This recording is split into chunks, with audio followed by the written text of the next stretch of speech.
नमस्कार आणि welcome you all to world affairs. मैं हूं प्रशांत धवन। पाकिस्तान बॉर्डर से सिर्फ 130 किलोमीटर दूर भारत एक मेगा एयरबेस बनाने वाला है 1000 करोड़ की लागत से। और ये एयरबेस पाकिस्तान के F-16 फाइटर जेट जिनको अब सर्विसिंग प्रोवाइड करेगा यूएसए, इसको चेकमेट करने के लिए बहुत ही ज़्यादा इंपॉर्टेंट है। यहाँ पर आप देख पाओगे न्यू एयरबेस नियर इंडो पाक border will be crucial for country security. आप मान लीजिए नॉर्थ ऑफ गुजरात की तरफ ना, जब भी भारत पे अगर मान लो आक्रमण होता है तो ये एयरबेस भारत की पहली लाइन होगी ऑफ डिफेंस। हालांकि मैं यहाँ पर ये कहूँगा कि इस एयरबेस को बनाने बनाने में ही ना हमको कई साल लग गए।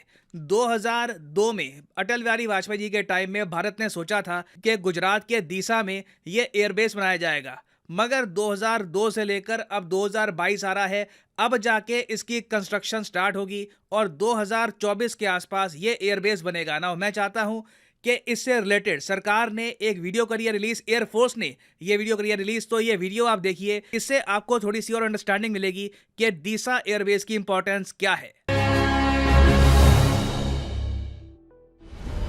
भारतीय वायुसेना विश्व की सबसे बड़ी वायुसेना में से एक है। लगातार बदलती तकनीक और भू राजनीतिक परिस्थितियों के बीच देश की रक्षा से जुड़ी व्यवस्थाओं को सदैव सशक्त बनाना और हर परिस्थिति से निपटने के लिए रणनीतिक क्षमताओं का विस्तार करना आवश्यक है। पिछले 8 सालों में माननीय प्रधानमंत्री श्री नरेंद्र मोदी जी के यशस्वी नेतृत्व में देश की रक्षा क्षमता, रक्षा प्रणाली और रक्षा उत्पादन में हुआ है अभूतपूर्व विस्तार। एक अहम पहल के रूप में गुजरात के बनासकांठा में माननीय प्रधानमंत्री जी द्वारा नए और आधुनिक डीसा एयरबेस का शिलान्यास संपन्न हुआ है।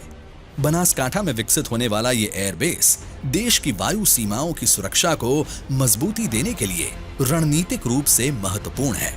4519 एकड़ क्षेत्र में बनने वाला डीसा एयरफील्ड अंतरराष्ट्रीय सीमा से केवल 130 किलोमीटर की दूरी पर स्थित है। इसके निर्माण से गुजरात के आसपास के क्षेत्र में एयरबेसेस के बीच 355 किलोमीटर की दूरी कम हो जाएगी, जिससे हमारे लड़ाकू विमानों की ऑपरेटिंग रेंज में बढ़ोतरी होगी और लड़ाई के वक्त रिस्पॉन्स टाइम में कमी आएगी। इसके बन जाने से देश की पश्चिमी सीमा पर एक साथ लैंड और सी ऑपरेशन करना संभव होगा। साथ ही अहमदाबाद, वडोदरा जैसे महत्वपूर्ण आर्थिक केंद्रों को मजबूत एयर डिफेंस मिलेगा। इस एयरबेस से उड़ान योजना के तहत उत्तर गुजरात की एयर कनेक्टिविटी में बढ़ोतरी होगी। डीसा से पूरे क्षेत्र के लिए संभावनाओं के द्वार खुलेंगे। कच्छ में आर्थिक तरक्की के नए मौके बनेंगे। स्थानीय लोगों के लिए रोजगार के अवसर बढ़ेंगे। इस बेस के निर्माण के प्रथम चरण में हवाई पट्टी, सड़क, समांतर टैक्सी ट्रैक्स और एयरक्राफ्ट रखने की जगह का निर्माण होगा। इस एयरबेस को फास्ट ट्रैक मोड में 21 महीने में तैयार किया जाएगा। डीसा एयरबेस देश के डिफेंस को मजबूती और गुजरात के डेवलपमेंट को नई गति देने की दिशा में एक नया अध्याय है। जैसे आपने सुना, फास्ट ट्रैक मोड में 21 महीने के अंदर अंदर ये एयरबेस बन के तैयार हो जाएगा। टारगेट यही है। अगेन देखो, ये सब अब हम जल्दी जल्दी इसलिए कर रहे हैं क्योंकि हम ऑलरेडी बहुत सा टाइम गवा चुके हैं। और हाल ही में जिस तरीके से भारत के इंटरेस्ट को इग्नोर करके यूएसए ने पाकिस्तान के जो F-16 फाइटर जेट है, इनके लिए मेंटेनेंस का जो पैकेज अनाउंस किया है, उसके बाद बहुत ही इंपॉर्टेंट हो गया था कि गुजरात के नॉर्थ में ना हमारे पास एक मेगा एयरबेस। और पर्सनली आप मुझसे पूछे तो डीसा एयरबेस के बारे में मैं कई सालों से सुन रहा था। पता था कि इसकी जो प्रॉक्सिमिटी है इंटरनेशनल बॉर्डर से, ये बहुत करीब है।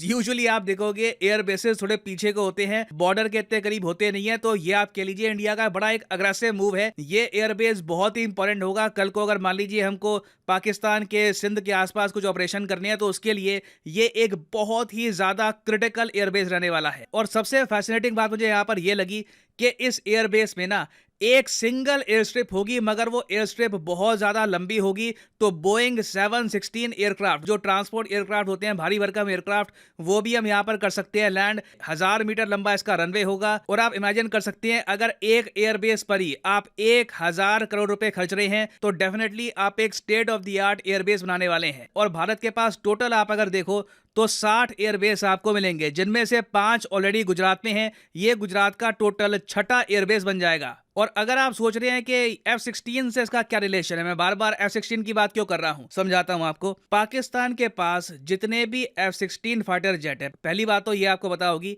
कि पाकिस्तान की वायुसेना की जो मेन बैकबोन है ना, ये इनके F-16 फाइटर जेट है। चाइना से जो फाइटर जेट ये परचेज कर रहे हैं, वो आप कह लीजिए डिस्प्ले के लिए ही है, यूज में जरा वो आने नहीं वाले पाकिस्तान के लिए। पहली बात तो चाइना खुद वो फाइटर जेट इस्तेमाल करता नहीं है जो पाकिस्तान को उन्होंने दे रखे हैं। उसके अलावा कई रिपोर्ट्स ये भी आई हैं कि पाकिस्तान के भी फाइटर जेट के जो पायलट्स हैं, ये कंफर्टेबल नहीं फील करते JF-17 थंडर को उड़ाते हुए। पाकिस्तान की एयरफोर्स बहुत ज्यादा कंफर्टेबल और डिपेंडेंट फील करती है F-16 फाइटर जेट को लेकर। और इसलिए आपने देखा होगा जब ये लोग भारत के अगेंस्ट भी ऑपरेशन करते हैं, तब वहां पर भी ये लोग F-16 फाइटर जेट का ही यूज करते हैं। और जब यूएसए ने सबसे पहले पाकिस्तान को F-16 फाइटर जेट देने स्टार्ट किए थे, तब दोनों देशों के बीच पे अंडरस्टैंडिंग ये थी कि जकोबाबाद जो पाकिस्तान का एक बहुत ही इंपॉर्टेंट एरिया है, यहाँ पे इनका एक काफी इंपॉर्टेंट एयरबेस है जिसको ये शाहबाज एयरबेस कहते हैं, वहीं पर इनके F-16 डिप्लॉय होंगे। इधर यहाँ पे आप देख पाओगे ये है पाकिस्तान का मेन एयरबेस जहां पर इनके F-16 डिप्लॉयड है। हालांकि जब 2019 में पाकिस्तान ने F-16 फाइटर जेट यूज किए भारत के अगेंस्ट, उस वक्त ये देखा गया कि इन्होंने F-16 फाइटर जेट काफी बार जकोबाबाद से बाहर भी मूव कर लिए थे। यूएसए ने बाद में पाकिस्तान को फटकार लगाई और ये कहा कि ये सारे एयरबेस आप शहबाज एयरबेस में ही रखोगे, इसके बाहर नहीं रखने वाले। और अब जो पाकिस्तान के F-16 की मेंटेनेंस होगी ना, वो भी शहबाज एयरबेस में ही होने वाली है। और इस एयरबेस को अगर प्रॉपरली काउंटर करना है तो आपको यहाँ पे एक तो नॉर्थ ऑफ गुजरात और उसके अलावा राजस्थान के पास ना इंपॉर्टेंट एयर स्टेशन चाहिए होंगे, एयर बेसेस चाहिए होंगे, ताकि कॉन्स्टेंटली आप यहाँ पर प्रेशर बनाकर रखो और इस एयरबेस के जो F-16 फाइटर जेट हैं ये भारत के अंदर पेनिट्रेट ना कर पाए, भारत के अंदर ना आ पाए। तो इसलिए जो गुजरात में एयरबेस बन रहा है ना, वहां पर हम MiG-29 डिप्लॉय करेंगे। उसके अलावा जो तेजस फाइटर जेट है उसे भी हम यहाँ पर डिप्लॉय करेंगे बहुत बड़ी संख्या में। नाउ इस सब के अलावा कुछ रिपोर्ट्स ये भी आ रही थी कि भारत शायद यहाँ पर S-400 डिप्लॉय करेगा, मगर मैं 100% उसको कंफर्म कर नहीं सकता। बट ये जो डिप्लॉयमेंट इंडिया ने कर दिया है ना, इससे ये आप देखोगे कि पाकिस्तान की एयरफोर्स को हम प्रॉपर चेकमेट दे देंगे। क्योंकि अगर मान लो पाकिस्तान अपने F-16 फाइटर जेट यूज नहीं कर पाता ना, उसके बाद पाकिस्तान की एयरफोर्स ज्यादा कुछ डैमेज इंडिया का कर नहीं पाएगी और फिर जो हमारी नेवी है और जो हमारी आर्मी है वो अपना ऑपरेशन आगे कैरी आउट कर सकती है। आपने देखा होगा जो IAF की वीडियो है वहां पर भी मेंशन किया गया है कि इस एयरबेस का मेन काम यह है कि पाकिस्तान की एयरफोर्स को चेक में रखे, ताकि बाकी जो हमारी नेवी और आर्मी है ये अपने ऑपरेशंस कैरी आउट कर पाए। ना वो ऑपरेशंस क्या है I don't know, but definitely India ने एक बहुत ही इंपॉर्टेंट स्ट्रेटेजिक मूव यहाँ पे उठाया है। पाकिस्तान के F-16 को काउंटर करना हमारे लिए बहुत इंपॉर्टेंट था। और हाँ, साथ ही साथ ये भी जान लो कि गुजरात में ना आज के समय एक बहुत ही इंपॉर्टेंट डिफेंस एक्सपो भी चल रहा है। PM मोदी ने जो अनाउंसमेंट करी है कि हम ये एयरबेस बनाएंगे, ये इस डिफेंस एक्सपो के दौरान ही करी है। यहाँ पे आप देख पाओगे ये इमेजेस हैं इस डिफेंस एक्सपो की। ये एक बहुत ही यूनिक डिफेंस एक्सपो है क्योंकि इस डिफेंस एक्सपो में सिर्फ आपको भारतीय कंपनियां ही मिलेगी।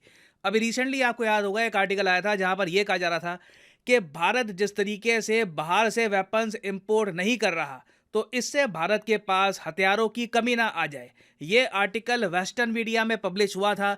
इंडिया में कहा गया कि ये एक बस तरीका है वेस्टर्न कंपनीज का इंडिया को ये कहने का कि वापस हथियार इंपोर्ट करना स्टार्ट कर दो। ना PM मोदी यहाँ पर ये कह रहे हैं कि मैं पीछे कदम नहीं रखूंगा, उल्टा हम आगे ही बढ़ेंगे।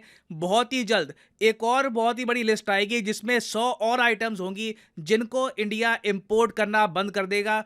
इंडिया खुद ये सब डिफेंस आइटम्स भारत में ही करेगा मैन्युफैक्चर। तो मैं कहूँगा एक बहुत ज़्यादा अग्रेसिव स्ट्रैटेजी है जिसमें हम जेन्युइनली ट्रस्ट दिखा रहे हैं अपनी कंपनीज पर, उनको टाइम दे रहे हैं, उनको स्पेस दे रहे हैं ग्रो करने का, ताकि कल को अगर मान लीजिए डिफिकल्ट सिचुएशन आती है तो हमें जियोपॉलिटिक्स की वजह से ना अपने डिसीजंस मजबूरी में ना लेने पड़े। क्योंकि अभी आप अगर देखो तो डिफेंस के मामले में सिंस हम रशिया पे काफ़ी डिपेंडेंट है, तो आपने देखा उसकी वजह से भारत पे काफ़ी प्रेशर भी आया है। तो नीड ये है कि भविष्य में हम जियोपॉलिटिक्स को अपनी मेन स्ट्रैटेजी पर हावी ना होने दे और इतनी फ्रीडम रखे कि खुद के डिसीजंस, स्ट्रैटेजिक डिसीजंस बिना किसी प्रेशर के ले पाए। नाउ फाइनली वापस आते हैं क्वेश्चन की तरफ कि इस साल इंडियन एयरफोर्स सेलिब्रेट कर रही है अपनी कौन सी एनिवर्सरी। ये आपको यहाँ पर फिल करना है ब्लैंक। रिसेंटली इस पर बहुत सारे आर्टिकल पब्लिश हुए हैं। मैंने इस पर एक शॉर्ट वीडियो भी करी थी अपलोड के इंडियन एयरफोर्स की नई यूनिफॉर्म आ गई है, ये एनिवर्सरी हम सेलिब्रेट कर रहे हैं आज के समय आईएएफ की।